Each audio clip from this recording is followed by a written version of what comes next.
ओम श्री परमात्मने नमः। भक्त खड़ो श्रीमद् भगवत गीता के 8वें अध्याय का महात्म्य श्रवण करें। भगवान शिव कहते हैं, देवी अब 8वें अध्याय का महात्म्य सुनो। उसके सुनने से तुम्हें बड़ी प्रसन्नता होगी। लक्ष्मी जी के पूछने पर भगवान विष्णु ने उन्हें इस प्रकार 8वें अध्याय का महात्म्य बतलाया था। दक्षिण में आमर्तकपुर नामक एक प्रसिद्ध नगर है। वहाँ भाव शर्मा नामक एक ब्राह्मण रहता था, जिसने वेश्या को पत्नी बनाकर रखा था। वह मांस खाता, मदिरा पीता, श्रेष्ठ पुरुषों का धन चुराता, पराई स्त्री से अविचार करता और शिकार खेलने में दिलचस्पी रखता था। वह बड़े भयानक स्वभाव का था और मन में बड़े बड़े हौसले रखता था। एक दिन मदिरा पीने वालों का समाज जुटा था। उसमें भाव शर्मा ने भरपेट ताड़ी पी, खूब गले तक उसे चढ़ाया। अतः अजीर्ण से अत्यंत पीड़ित होकर वह पापात्मा कालवश मर गया और बहुत बड़ा ताड़ का वृक्ष हुआ। उसकी घनी और ठंडी छाया का आश्रय लेकर ब्रह्म राक्षस भाव को प्राप्त हुए कोई पति पत्नी वहाँ रहा करते थे। उनके पूर्व जन्म की घटना इस प्रकार है। एक कुशीबल नामक ब्राह्मण था, जो वेद वेदांग के तत्वों का ज्ञाता, संपूर्ण शास्त्रों के अर्थ का विशेषज्ञ और सदाचारी था। उसकी स्त्री का नाम कुमति था। वह बड़े खोटे विचार की थी। वह ब्राह्मण विद्वान होने पर भी अत्यंत लोभवश अपनी स्त्री के साथ प्रतिदिन भैंस, कालपुरुष और घोड़े आदि बड़े दोनों को ग्रहण किया करता था, परंतु दूसरे ब्राह्मणों को दान में मिली हुई कौड़ी भी नहीं देता था। वे ही दोनों पति पत्नी कालवश मृत्यु को प्राप्त होकर ब्रह्म राक्षस हुए। वे भूख और प्यास से पीड़ित हो इस पृथ्वी पर घूमते हुए उसी ताड़ वृक्ष के पास आए और उसके मूल भाग में विश्राम करने लगे।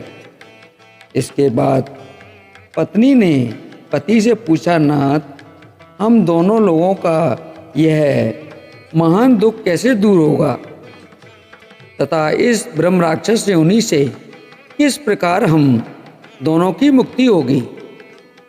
तब उस ब्राह्मण ने कहा, ब्रह्म विद्या के उपदेश, अध्याय तत्व के विचार और कर्म विधि के ज्ञान बिना किस प्रकार संकट से छुटकारा मिल सकता है।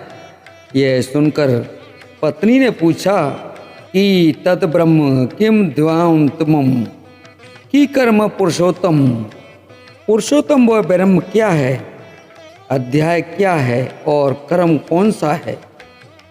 उसकी पत्नी के इतना कहते ही जो आश्चर्य की घटना घटित हुई उसको सुनो।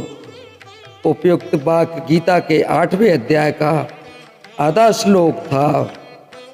उसके श्रवण से वह वृक्ष उस समय ताड़ के रूप को त्याग कर भाव शर्मा नामक ब्राह्मण हो गया। तत्काल ज्ञान होने से विशुद्ध चित्त होकर वह पाप के चोले से मुक्त हो गया तथा उस आधे श्लोक के ही महात्म्य से वे पति पत्नी भी मुक्त हो गए। उनके मुख से देवादि 8वें अध्याय का आधा श्लोक निकल पड़ा था। तदंतर आकाश से एक दिव्य विमान आया और वे दोनों पति पत्नी उस विमान पर आरूढ़ होकर स्वर्गलोक को चले गए। वहाँ का यह सारा वृतांत अत्यंत आश्चर्यजनक था।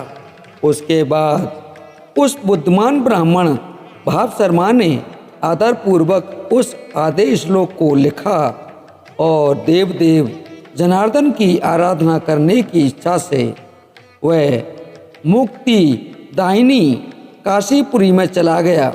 वहाँ उस उदार बुद्धि वाले ब्राह्मण ने भारी तपस्या प्रारंभ की। उसी समय क्षीर सागर की कन्या भगवती लक्ष्मी ने हाथ जोड़कर देवताओं के भी देवता जगतपति जनार्दन से पूछा, नाथ, आप सहसा नींद त्याग कर खड़े क्यों हो गए? श्री भगवान बोले, देवी, काशीपुरी में भागीरथी के तट पर बुद्धिमान ब्राह्मण भाव शर्मा मेरे भक्ति रस से परिपूर्ण होकर अत्यंत कठोर तपस्या कर रहा है। वह अपनी इंद्रियों को बस में करके गीता के 8वें अध्याय के आदेश श्लोक का जप करता है।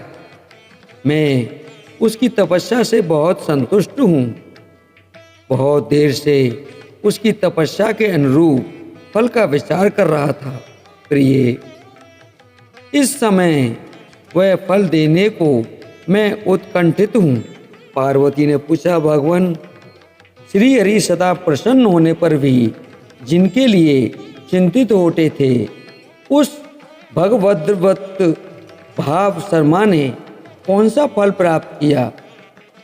श्री महादेव जी बोले, देवी, ध्वज श्रेष्ठ भाव शर्मा प्रसन्न हुए भगवान विष्णु के प्रसाद को पाकर अत्यंतिक सुख मोक्ष को प्राप्त हुआ तथा उसके अन्य वंशज भी जो नरक यातना में पड़े थे, उसी के शुद्ध क्रम से भगवत धाम को प्राप्त हुए।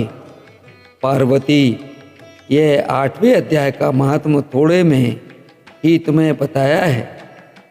इस पर सदा विचार करते रहना चाहिए। इत श्रीमद् भगवत गीता रूपी उपनिषद महात्म। जय श्री कृष्ण।